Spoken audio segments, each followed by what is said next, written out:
Now, if your gluten-free cakes never rise, they come out flat, dense, gummy.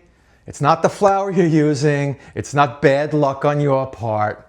Gluten-free cakes rise when the structure is correct. And this begins before you even put it into the oven. And everything depends on that structure. So let me show you a quick and easy way to make your gluten-free cakes rise every time. And without this, you're guaranteed a flop.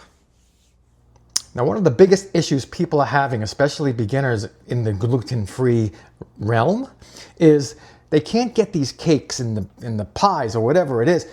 They can't get a puff. They can't get a rise out of it the way regular flour does. That's about structure. So we're going to fake the structure out. I'm going to put my eggs in first, my 3 room temperature eggs in first. And they say you add 1 at a time. I say, whatever you want, man. And we're going to put the whisk attachment. You want this to be pale, almost white, but not all the way, and fluffy. Because that's going to add air, and air traps gases that are hot. That'll be your oven.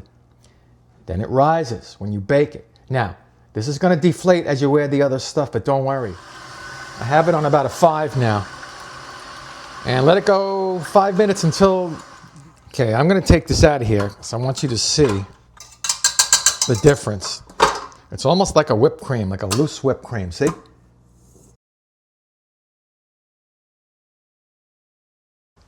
Here is the first of our chilled cakes. And this is going to be my bottom layer.